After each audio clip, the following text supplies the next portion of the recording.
Okay, so obviously from the title you can see this video is about Noir from Tom Ford, and I just thought as the sun's going down, it's quite a dark, misty night. I thought I'd do it outside, why not?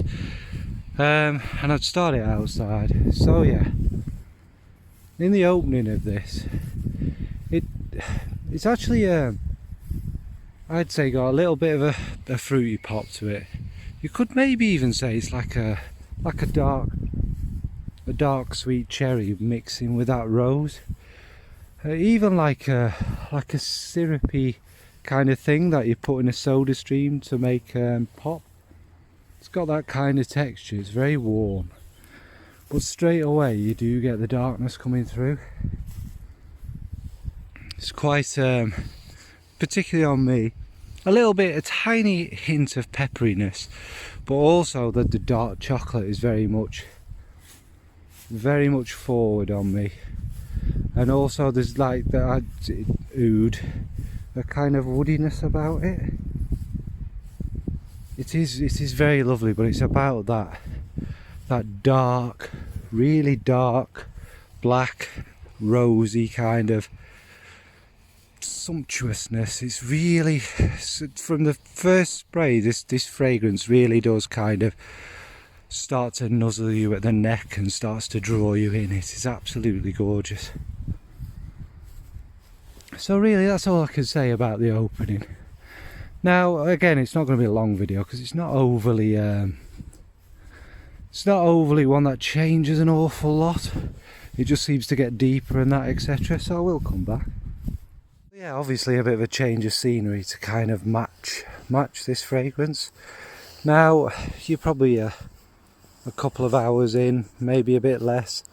It's one I am very familiar with now. Obviously I've had little samples before buying this, and now it's kind of that sweet dark rose is kind of blended more in, whereas in the beginning it kind of does stick out and have its own kind of brightness. It kind of darkens down and blends with a kind of that chocolatey kind of note. Also there's a touch of the patchouli comes forward more. Now there is a bit of earthiness from the patchouli, and some people say there's a kind of truffly scent to it. You do get that slight truffly texture that takes you to thinking of a Turkish delight with the chocolate, but that's not too prominent on me. Sometimes different notes stick out more than others, obviously, but not particularly on me.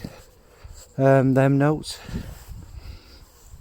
The woods, the oud, the woods, whatever you want to call them, do get darker and sort of, it becomes like enveloped by this dark red kind of black mist, which again I think is why this, with the slight dustiness, is why, obviously I'll talk more later, and it's the thing we always say, it's like a Dracula scent, because it has that, it doesn't just have that beauty and that darkness of the rose, it has a certain kind of gothic muskiness about it, like you imagine the old velvet clothes, the old velvet curtains in a castle or a cathedral getting quite musky and dark, and that's what I kind of see of it. Okay, so that's it for now for this bit.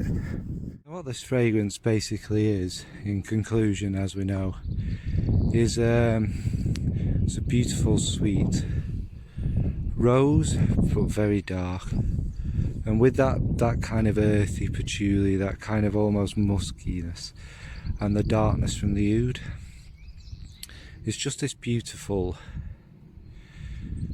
gothic rose. I mean, it is how it's described, and obviously it makes you think of places like this, it takes you to Dracula, it just takes you to that beautiful dark gothic past, and it's got this air of mystery, and it isn't just dark, it's got that beauty in it. That rose and the kind of the chocolatey, dark chocolatey hints really do make it something quite beautiful, and I think that's what takes you to thinking of Dracula, because of his dark charm, and obviously he sleeps in the ground, if you like, doesn't he? And I think we kind of get that kind of attraction to it, and from that, I think this is obviously my favourite from Tom Ford. It's pretty damn expensive. Is it worth it? That's up to you really, isn't it? I got this for an excellent price, but Noir de Noir is, of course, yeah, my favourite, like I say. Alright folks, what about you? What sort of gothic fragrances kind of take you to this kind of beautiful, serene darkness? Alright, thanks folks, bye.